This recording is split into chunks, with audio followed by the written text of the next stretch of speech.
नमस्कार दोस्तों, CLive YouTube channel में आप सभी का स्वागत है। एक बार फिर से हम हाजिर हैं एक नई कहानी के साथ।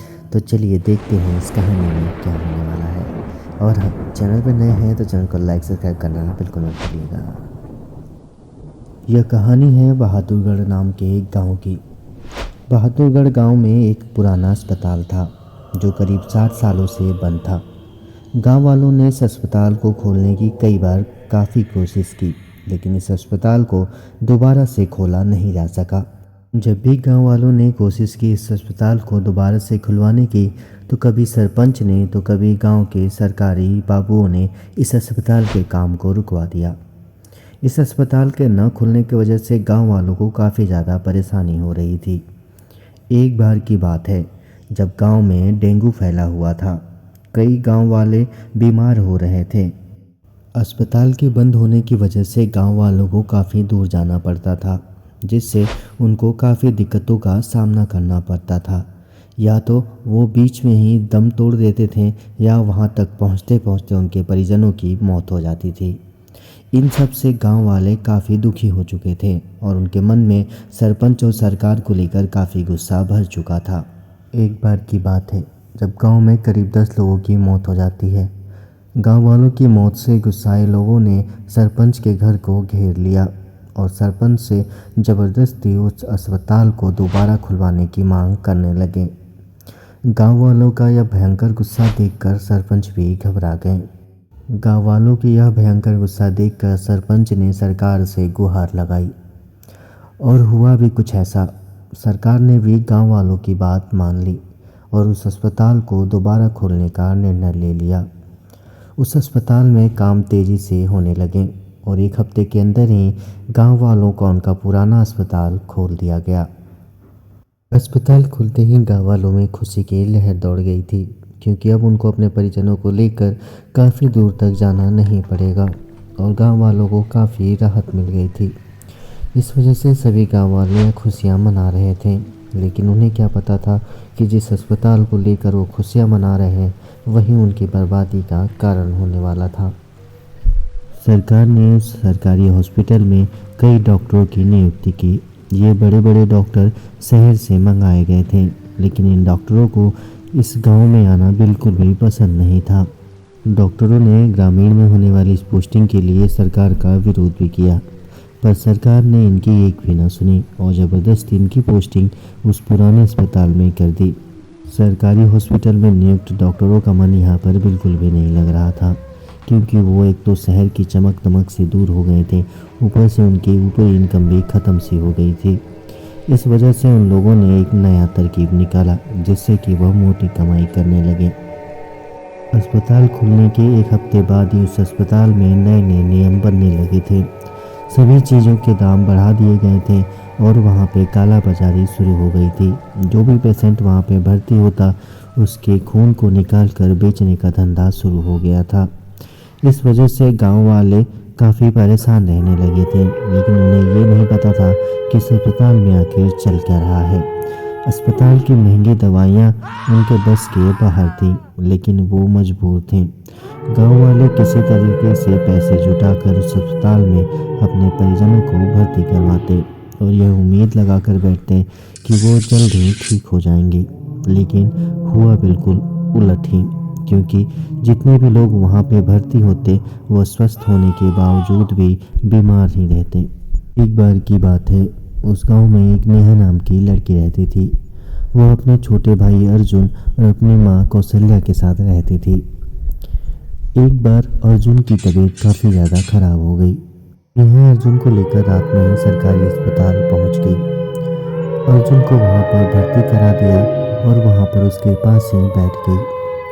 काफ़ी दवाई होने के बाद भी अर्जुन की तबीयत बिल्कुल नहीं ठीक हो रही थी।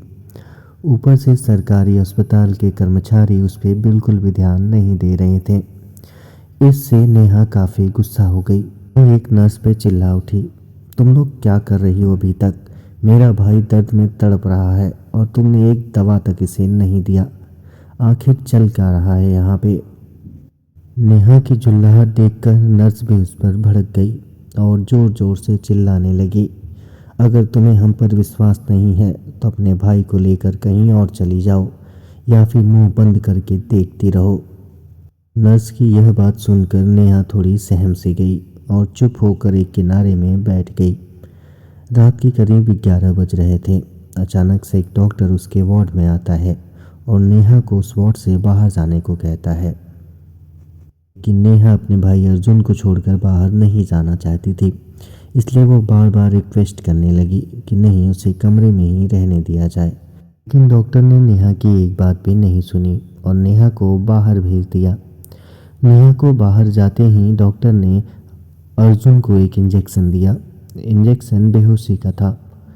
इंजेक्शन तुरंत ही काम करने लगा और अर्जुन बेहोश हो गया। अब दोबारा से नेहा को वापस वार्ड में बुलाया गया और नेहा से कहा, देखो तुम्हारा भाई बिल्कुल ठीक हो चुका है, वह अभी सो रहा है, इसलिए अब तुम सुबह आना और इसे ले जाना यहाँ से। डॉक्टर की बात सुनकर नेहा के जी में जी आया और वह हंसते हुए घर चली गई। नेहा के दिल में एक सुकून था कि उसका भाई सुबह ठीक होगा और वो उसी तरह से हंसेगा, उसे हंसाएगा जिस तरह से वो रोज़ शरारतें करता है। रास्ते में नेहा यह सोचते हुए जा रही थी कि अचानक से अर्जुन को क्या हो गया और उसके पेट में इतनी तेज दर्द कैसे उठ गई और अचानक से फिर ये दर्द कैसे ठीक हो गया और अर्जुन अचानक से कैसे सो गया। खैर, इन सब बातों पे नेहा ने ज़्यादा ध्यान नहीं दिया और वो सीधे घर पहुंच गई। माँ नेहा के पहुंचते ही दरवाजे पे दौड़ती हुई आई और अर्जुन का हाल चाल पूछने लगी।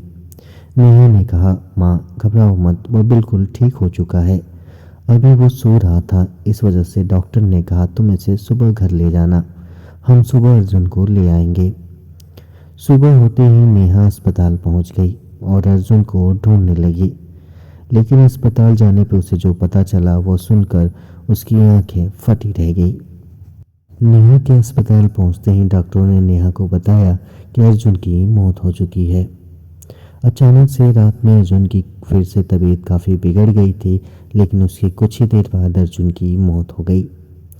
यह खबर नेहा के गले के नीचे नहीं उतर रही थी। नेहा अपने भाई के कफन को हटाती है और जोर जोर से उसे पकड़कर रोने लगती है, लेकिन तभी नेहा का ध्यान अचानक से उसके हाथ पर जाता है।